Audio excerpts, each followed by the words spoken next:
good morning. At least it's morning for me, and welcome to our brief overview of the FAA Act of 1958. Once again, in one sense, I apologize for being away from the class and not being able to cover it. On the other hand, if I have to be away and we need to cover the lesson, I still think this is the best way to do it. And the background of the FAA Act, like all acts, it's something that happens in a context, and we've spent some time looking at it. It's useful to first of all consider the deal, which is what, or the 1938 Civil Aeronautics Act, which is what the 1958 Act is going to, is going to modify. And we remember that the deal was written to nurture an industry that manifested certain characteristics. One, it was flying relatively unproductive aircraft. Operating costs per seat mile were high. The airlines were limited in how much they could charge per seat. And they were dealing with a small market. All those economic factors came together to restrict the passenger market essentially to elite travelers, which is a relatively small portion of the traveling public. The act was aimed at protecting chosen carriers from competition simply by restricting entry into the market to those carriers that were approved by the Civil Aeronautics Board. In return, the carriers were supposed to provide safe, reliable service for elite passengers. So the essence of the deal was the carriers get economic protection, but they have to provide service on a broad basis. Circumstances in the 1950s had changed somewhat to suggest there might be a need for a policy review. The market was growing fast. As we saw in the previous class, it expanded by a factor of about 3.5 times in the decade of the 1950s. Fast growth indicated a strong industry in terms of its economics, or at least potential of that. But there also were persistent safety problems. As we looked at the last class, virtually all of the major accidents in the 1950s could be assigned to pilot error, and sometimes incredible pilot stupidity. The purpose of the Civil Aeronautics Act and the acts before that was to try to promote safety, to provide an industry that was solid enough economically that it wouldn't cut safety corners. So what's going on? We've got an indication the industry might be strong in terms of the market growing quickly, but at the same time, it looks like an industry that's still pretty dangerous. In fact, it looks like an industry that may be really dangerous, and everybody was concerned, well, if it's this bad with little piston engine airplanes going 300 miles an hour, what about when it transitions to jets going 600 miles an hour? And there were some persistent economic problems. The airlines never make a lot of money. The favorite airlines are making some money, but their typical return on investment is just 1 or 2% a year. So maybe they're not really strong. What's going on? So the issue here that I'd like you to consider is whether or not the 58 Federal Aviation Act alters the deal significantly or insignificantly. In other words, what was the final verdict of the aviation jury? Was the industry ready to be deregulated to some degree in some way, or did it in fact need to tighten regulation, tighten up the deal? We'll take a look at what the Act actually does, and basically we're going to see it toughens safety regulation, but it leaves economics alone. And it's kind of an interesting development. What I'm saying here is that they toughen up the 1938 Civil Aeronautics Act in terms of safety, but they leave the economics alone. So they think the industry needs to get to be disciplined, improve its safety record, but nobody's really quite ready to diddle with its economic circumstances.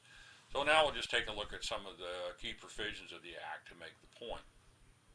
Section 102 and 103, the cab chairman and the FAA administrator responsible for the regulation of air commerce in such manner as to best promote its development and safety and fulfill the requirements of national defense.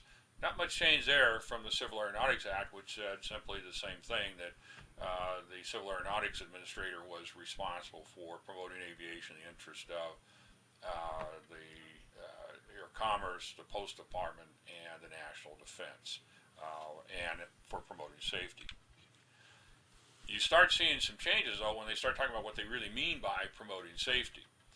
First of all, charter carriers are now required to carry certificates. Up to this point, airlines that, or not really airlines technically, but carriers that had large airplanes and advertise them on a charter basis. In other words, they would let the airplane out for group travel, like a ski club going to Colorado or a travel club going to Hawaii, could operate, and they really didn't have a certificate, didn't need a certificate. There were some safety issues. There were also some concerns among the favored carriers that these guys were stealing a lot of their traffic. By imposing certificates on them, their safety was an issue, but it also was a way that the Civil Aeronautics Board could meter the amount of competition that these charter carriers could put up against the established large commercial airlines.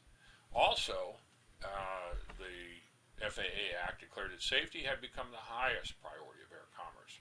Remember, in the Civil Aeronautics Act, the administrator was required to promote safety to the extent practical. Now it's his highest priority. There's a difference in tone there and meaning that's significant. The administrator of the new Federal Aviation Administration also receives more authority than the Civil Aeronautics Authority or administrator that he replaced. First of all, he has authority to ensure the maintenance of the highest possible degree of safety in the public interest. In other words, this notion that safety is going to become the priority is reinforced in his taskings. But probably more importantly, the FAA administrator is given direct access to the president. As an agency, it's an independent organization. It no longer works for the Secretary of Commerce. The meaning of that is if the FAA administrator sees a need to go to the president for new regulations to heighten focus on certain areas, he has the obligation to pick up the phone and call the president. The Secretary of Commerce could do that, but the Secretary of Commerce had a wide range of concerns about maritime movement, interstate commerce, interstate highways, railroads, rivers, and so forth. So aviation was just one other item on his docket, and there were people that believed that in the 1950s, probably correctly, that it was hard sometimes to get pressing aviation issues the kind of visibility they required at that time. So that direct access is important. At the same time as safety is being strengthened, the FAA Act makes virtually no significant change in the Civil Aeronautics Board's economic regulatory authority. It still retains authority over certificates and routes. Nobody gets to fly in commercial airline operations unless the CAB says they can. They can only fly on routes that the CAB says they can, and they can only charge rates that the CAB says they can. So that absolute control over competition continues essentially unchanged. The carrier is also required to provide service in accordance with their certificates, which means that if the CAB decides to bundle less profitable routes to profitable routes before awarding them to a particular carrier, the CAB can do that, and the carrier has no choice but to fly those routes. And in fact, a lot of cities in America are connected to the national airline system only because of that provision. So in summary, when you look at the 1958 Act as an amendment to the 1938 Civil Aeronautics Act, which is what it was, then you can see the government took pretty forceful action to increase the visibility of safety and the authority of the FAA administrator over safety in the airline industry. But nobody's really quite ready to say that the airline industry is ready to be cut loose in terms of competition.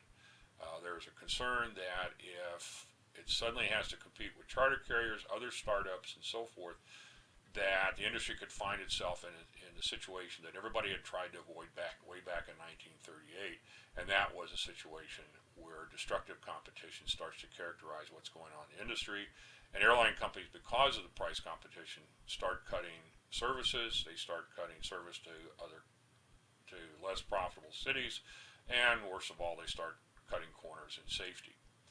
So for that reason, the economic administration is left alone. This doesn't make the act popular with a lot of people who believe that with the more productive airplanes at the time, even the last generation piston airlines, but certainly with the jets that are coming online, that it was time to open up the market to competition. And later on, we'll take a look at what those impacts.